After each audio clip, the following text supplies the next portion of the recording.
Olá, meus prezados, espero que todos estejam bem. Estou passando aqui hoje para repassar uma dica super bacana para vocês, é a respeito da oferta.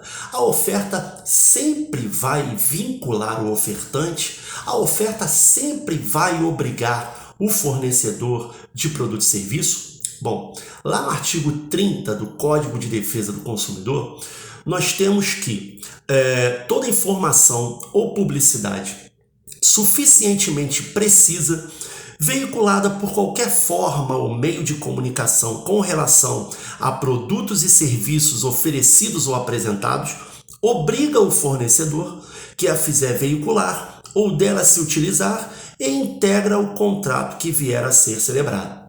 Portanto, toda informação publicitária que antecede a própria conclusão do contrato, a própria celebração do contrato, ela já obriga o fornecedor, sim, se ela for suficientemente precisa, se o consumidor, de forma imediata e fácil, ele a entender como uma publicidade voltada, então, essa informação para a finalidade de celebração de um contrato, uma relação de consumo, essa informação publicitária vincula o fornecedor de produto ou serviço. É uma obrigação pré-contratual. Interessante que essa publicidade na relação jurídica de consumo, essa publicidade, mesmo que o fornecedor coloque uma disposição na sua publicidade, lhe conferindo o direito de revogá-la,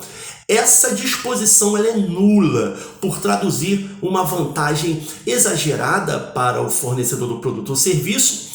E, inclusive, no Código Civil existe essa possibilidade de revogação, lá no parágrafo único do artigo 429, mas essa disposição não se aplica às relações jurídicas de consumo. Porque nas relações jurídicas de consumo nós temos o Código de Defesa do Consumidor, que é a norma estabelecida para se alcançar a isonomia material, a igualdade material. Até porque nós sabemos que a igualdade formal ela advém do texto constitucional, lá do artigo 5º, lembrando inclusive que o direito do consumidor ele é um direito fundamental, a defesa do consumidor também é um princípio da ordem econômica, a própria Constituição determinou a elaboração de um código, né, lá no ADCT, vem falando sobre isso, nos atos das disposições constitucionais transitórias. Então, a defesa do consumidor, ela tem inclusive um mandamento constitucional.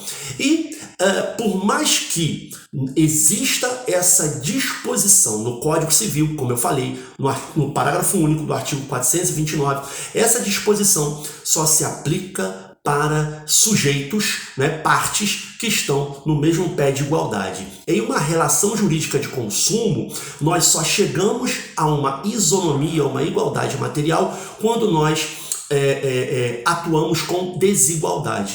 A lei 8.078 de 90, que ela protege o consumidor. Por que ela protege o consumidor? Muita gente fala assim, essa lei é desigual, ela não protege o fornecedor. Não, ela cria um sistema para se chegar a uma igualdade material, justamente pelo fato de que o consumidor é a parte mais fraca da relação jurídica.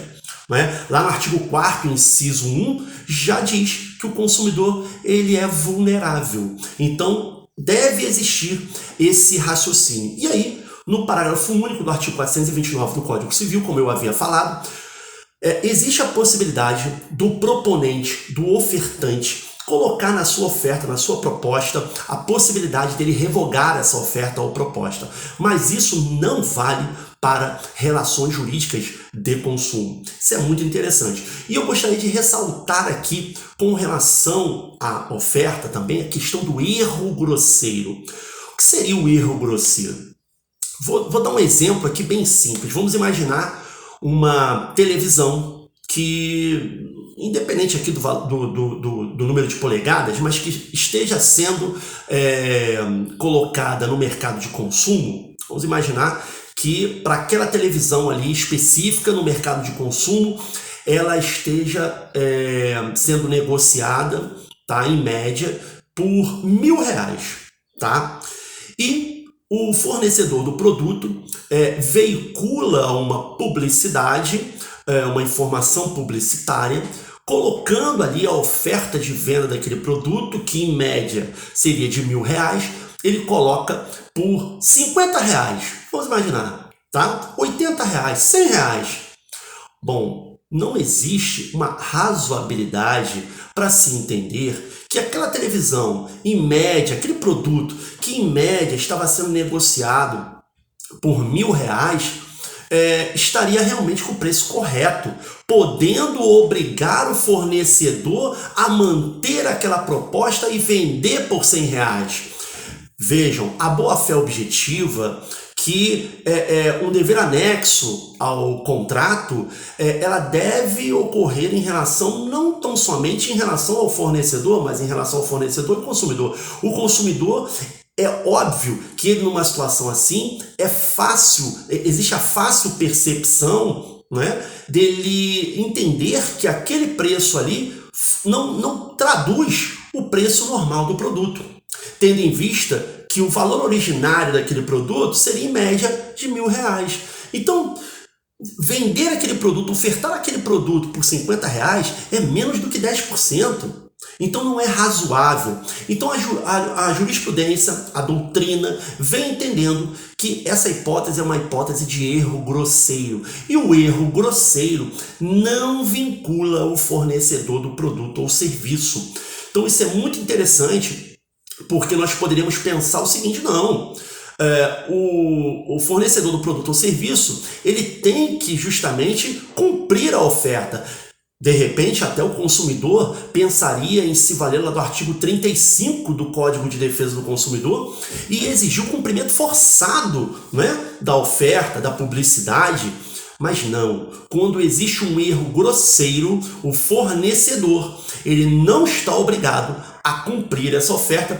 Por quê? Porque houve justamente um erro grosseiro, porque houve justamente uma desproporção. Pensar dessa forma, que deveria existir o cumprimento forçado da obrigação, você estaria gerando para o consumidor uma vantagem exagerada. E o que a lei quer não é gerar para o consumidor uma vantagem exagerada, não, é equilibrar a relação jurídica, não é desfavorecer o fornecedor, não, é gerar uma isonomia material, é tratar com desigualdade para se chegar a uma igualdade, mas não gerar um enriquecimento ilícito do consumidor. Então o erro grosseiro, ele possibilita a exoneração obrigacional do fornecedor. Tá ok? Então espero que essa dica tenha sido bem bacana para você. Se você gostou, dê seu like, repasse para os seus amigos e até a próxima.